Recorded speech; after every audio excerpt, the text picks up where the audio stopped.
నమస్తే, welcome to Dootha media. Cell phone అతిగా వాడడంతో శారీరక మానసిక సమస్యలు వస్తున్నాయి. అదనంగా సామాజిక మాధ్యమాల వలలో పడి చిక్కులు తెచ్చుకొని విలవిల కొట్టుకుంటూ బాధపడుతున్న వారు ఎందరో ఉన్నారు. సగటున ప్రతి ఒక్కరు రోజుకు 70 సార్లు ఫోన్ చూస్తున్నారు. అతిగా ఫోన్ చూడడం వల్ల 20% మంది కెరియర్లో వెనుకబడుతున్నారు. ఈ తరం ఆధునిక సాంకేతికతకు కేర్ ఆఫ్ చిరునామా స్మార్ట్ ఫోన్. ఆన్లైన్ తరగతులతో ఒక్కో కుటుంబంలో సెల్ ఫోన్ల వినియోగం పెరిగింది. సరైన మార్గంలో వాడిన వారికి ఆసరా అవుతుంది.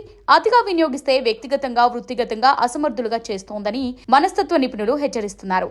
శారీరక, మానసిక సమస్యలతో వచ్చిన వారిని ప్రశ్నించినప్పుడు ఏదో రూపంలో మొబైల్ వినియోగంతో సంబంధం ఉన్నట్టు వైద్య పరీక్షలో గుర్తిస్తున్నారు. అకస్మాత్తుగా ప్రవర్తనలో లోపం గుర్తిస్తే తప్పకుండా ఫోన్లో మునిగినట్లేనని వైద్యులు చెబుతున్నారు. స్క్రీన్ సమయం పెరగడంతో శారీరక శ్రమ తగ్గి అధిక బరువు, ఉబకాయంతో జీవనశైలి వ్యాధులు, రాత్రింబవళ్లు ఎక్కువ సమయం మేల్కొనడంతో నిద్రలేమి, వినికిడి సమస్యలు, కళ్ళు పొడిబారటం, తలనొప్పి, పార్శ్వపు నొప్పి, దృష్టి లోపం, రోజు 6 గంటలకు పైగా వాడితే చిటికన వేలు నొప్పి, బైక్ నడుపుతూ మెడ ఒకవైపు వంచి ఫోన్ మాట్లాడడంతో మెడ నొప్పి, ఎక్కువసేపు మాట్లాడేందుకు ఒకే చేతిని వినియోగించడంతో మోచేతి నొప్పి, రోజు 2 గంటలు స్క్రీన్ బ్రేక్ ఇవ్వాలని వైద్యులు చెబుతున్నారు. రోజులో కొంత సమయం స్క్రీన్ కు బ్రేక్ ఇవ్వాలి. రోజు 2 గంటలు ఫోన్ ముట్టకుండా విరామం ఇవ్వాలి. పిల్లలకు మెదడుకు పదును పెట్టేలా ఆటలు, పజిల్స్ ఇవ్వచ్చు. సామాజిక మాధ్యమాలు, ఇతర అంశాలు చూసేందుకు నిర్దేశిత సమయాన్ని కేటాయించుకోవాలి. విద్యార్థులు స్క్రీన్ ఉపయోగించేటప్పుడు పెద్దవాటిని ఎంపిక చేసుకోవాలి. మెడ, వెన్నుపై ఒత్తిడి పడకుండా సరైన భంగిమలో కూర్చుని చదవాలి. స్క్రీన్ ప్రొటెక్టర్లు ఉపయోగించాలి. కళ్ళు పొడిబారకుండా